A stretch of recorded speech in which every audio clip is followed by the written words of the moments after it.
எடப்பாடி மொத எல்லாத்துக்குமே அல்வா கொடுக்கறதுல கில்லாடி எடப்பாடி.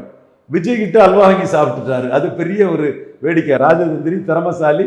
விஜய்கிட்ட இப்படி அல்வா வாங்கி சாப்பிடுவாருன்னு நான் கருதலை. காரணம், பாண்டே போன்ற நபர்களை வச்சுக்கிட்டு, விஜயை ஜட்ஜ் பண்ண முடியாத நபர்களை வச்சுக்கிட்டு விஜய் எல்லாம் நம்பி பேசினா இதான் வரும். நம்ம அதெல்லாம் சகாதேவ மாதிரி எவன் ஏதுனாலும் டக்குன்னு அடிச்சு தூக்கிடுவோம். கேரக்டர் இதான்பா. நீ ரஜினியும் கமலும் நிற்கும் போது புலி படம் தோல்வி அடைஞ்ச பிறகு எங்க அண்ணன் ரஜினி காலில் விழுந்துக்கிட்டு சீனியர் நடிகர் கமல்ஹாசனை அவமானப்படுத்திட்டு போனா, ரஜினிக்குன்னு பெரிய வலிமை இருக்கு, ரஜினியை சொல்லி தான் வசூல் பார்த்தோம், கமலுக்கு அந்த வலிமை இல்லைங்கிற மாதிரி கமல் அவமானப்படுத்திட்டு போற. சீனியாரிட்டிக்கு நீ காலில் விழல.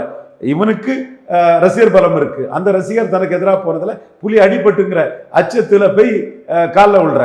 அப்போ உன்னோட கேரக்டர் எப்படிங்கிறது தெரியும். அவனே நீ எதுக்கு என்னென்ன வேஷத்தை போடுவ, சிவகார்த்தியனை கண்டு எப்படி பயந்து இது பண்ணுவ, போட்டியா சிவகார்த்தியன் படம் விழுந்தா படம் கொடுத்த ஆட்களை வச்சு சிவகார்த்தியனுக்கு எதிராக எப்படி கேரக்டர் அசோசியேஷன் பண்ணுவாங்கலாம் நமக்கு தெரியும். அப்போ எடப்பாடி பழனிசாமி அது தெரியாம தெளிவா விஜய் கிட்ட ஏமாந்துட்டாரு.